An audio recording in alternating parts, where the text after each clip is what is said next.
There are places that never make the news. Not because nothing happens there, but because everyone who survives learns to stay silent. The town of Black Hollow was one of those places. If you searched for it online, you'd find almost nothing. A few blurry photographs, an abandoned train station, a population that somehow kept shrinking every decade without explanation. The locals always blamed the economy, but everyone knew that wasn't the real reason. People disappeared. Not every week, not every month, just often enough that no one wanted to talk about it. And at the edge of Black Hollow stood Ashcroft Manor, a mansion older than the town itself. It had 4 floors, except every person who entered the building insisted there were 5. The police searched it countless times. Architects studied the blueprints. Engineers measured every hallway. There was no 5th floor. Yet every missing person's final journal, recording, or phone message mentioned exactly the same thing. The stairs kept going. Lucas Bennett didn't believe ghost stories. He believed in money. At 29 years old, Lucas had built a successful YouTube channel exploring abandoned places. Millions watched him spend nights inside forgotten hospitals, prisons, and haunted hotels. Most of the time, nothing happened. He knew fear sold better than facts. A strange noise became a ghost. A broken pipe became a demon. His audience loved it. And Lucas loved the ad revenue. When an anonymous email arrived offering $50,000 to spend one night inside Ashcroft Manor, he accepted without hesitation. The email contained only 4 sentences. Do not enter after sunset. Do not use the north staircase. If you hear footsteps above you, leave immediately. Lucas laughed. Great marketing. 3 days later, he arrived in Black Hollow. The townspeople stared as he unloaded his cameras. Nobody waved. Nobody smiled. Even the gas station cashier refused to make eye contact. An elderly woman standing outside the store quietly grabbed Lucas by the wrist. Her hands trembled violently.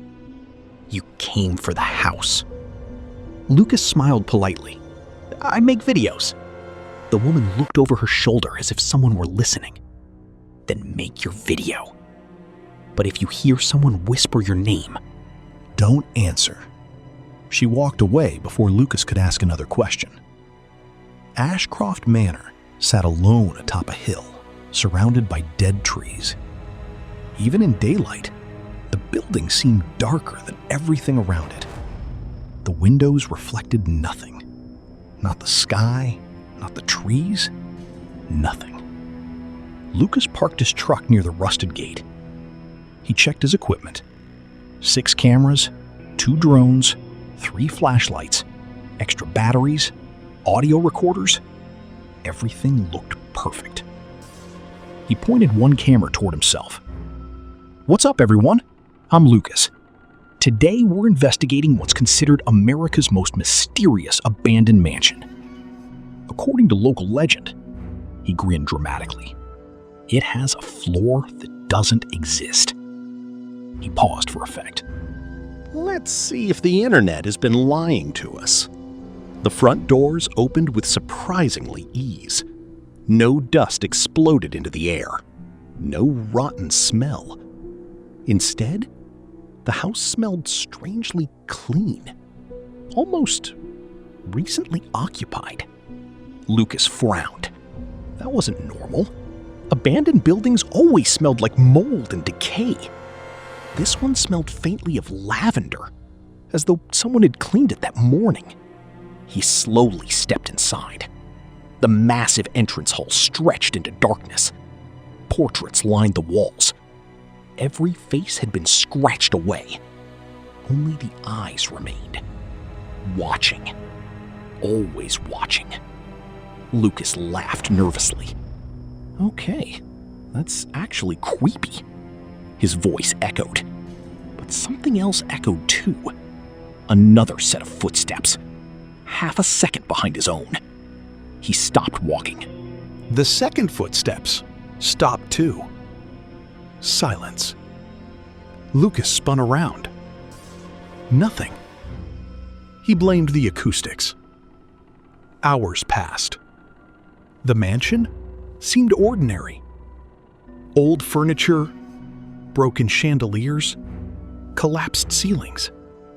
Nothing supernatural. His viewers were going to be disappointed. As sunset approached, Lucas prepared to spend the night inside the grand ballroom.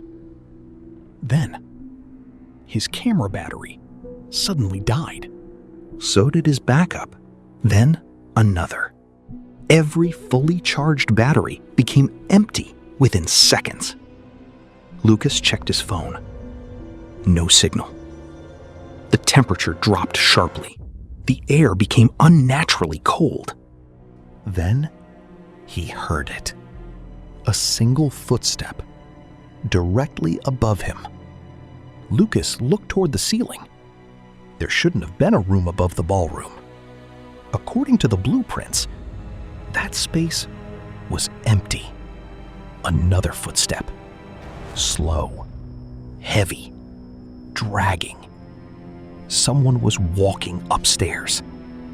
But there was no upstairs. Lucas forced a laugh. Probably an animal. Then came another sound. A whisper. Soft. Barely audible. Lucas. He froze. The voice sounded exactly like his mother. She had died 6 years earlier. His breathing became uneven. Again. Lucas.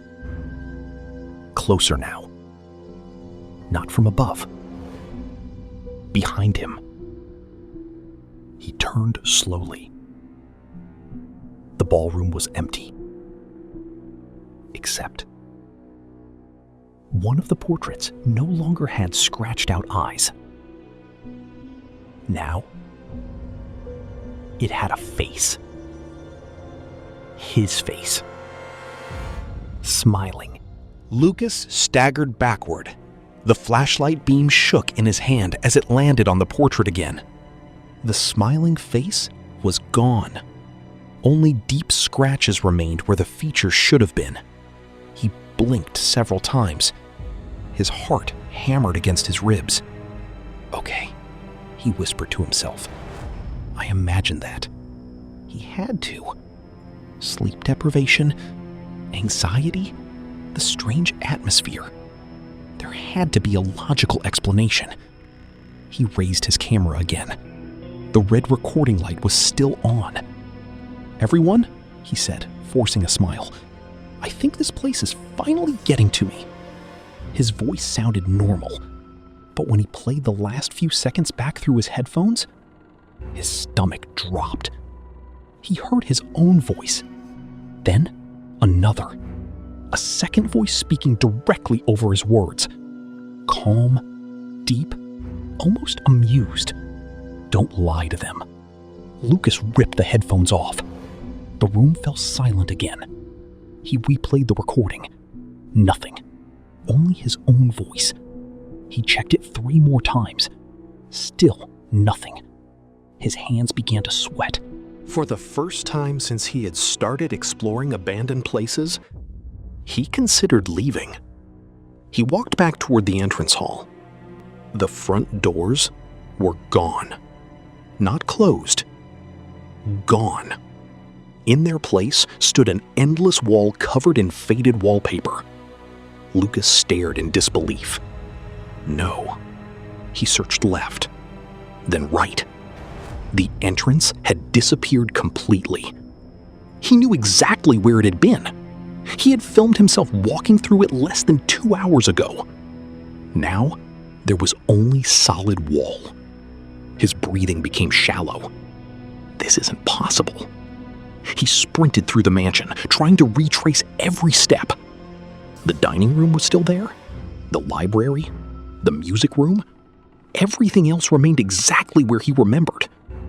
Everything except the exit. After 20 frantic minutes, he stopped. His legs burned. The house was silent once again.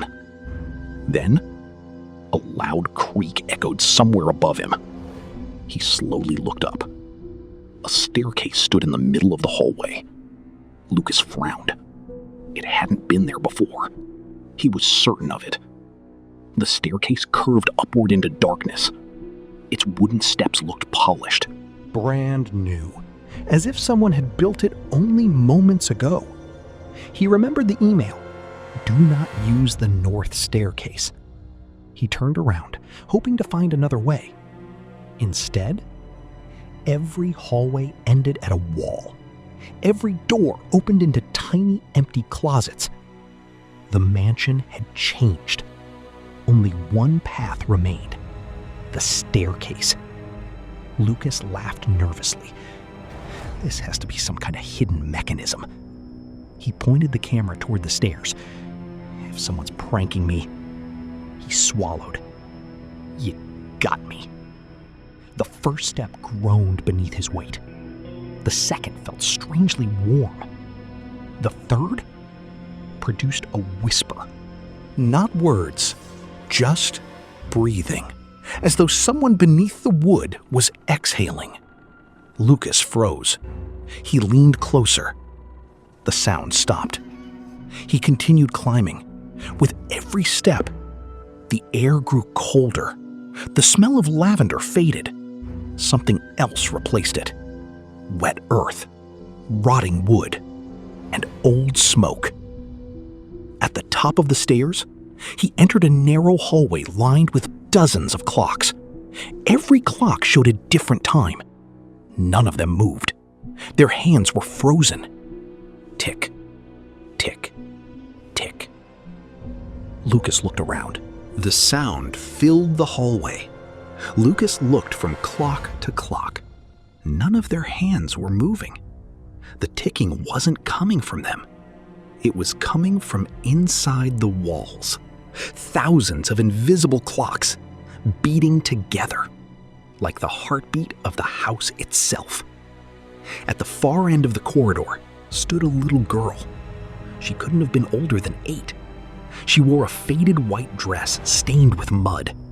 Long black hair covered most of her face. She stood perfectly still. Lucas called out softly, "Hey." No answer. "If someone brought you here?" Still, nothing. Then, the little girl slowly raised one hand. She wasn't waving. She was pointing.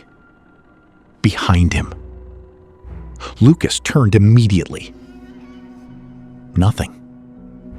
When he looked back, the girl had disappeared. Only tiny, muddy footprints remained on the wooden floor. Fresh. Leading toward a single wooden door. Carved into the door were 6 chilling words. "Do not let them count you." Lucas frowned. What does that even mean? He reached for the brass doorknob until suddenly, silence. Then, voices. Dozens of them. No, hundreds. Whispering from the darkness behind the door. 47. 48. 49. Lucas slowly stepped backward. The counting continued. 50. 51. 52.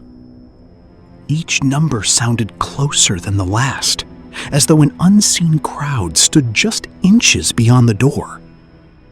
Then, the counting stopped. A single voice emerged from the silence.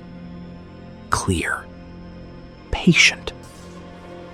Lucas Bennett. He froze. "We've been waiting." The doorknob turned by itself. The door slowly creaked open. Beyond it, nothing. Only absolute darkness. A cold wind drifted from inside, carrying the smell of ash. Lucas raised his flashlight. The beam vanished into the darkness, as if the room itself swallowed light. Then, two pale eyes opened, unblinking, watching. A smile, far too wide to belong to any human, slowly spread beneath them. The figure spoke. Its voice sounded like hundreds of people speaking at once. "You came one floor too early." Behind Lucas, another staircase groaned into existence, leading even higher, toward a place that should never have existed. The 5th floor.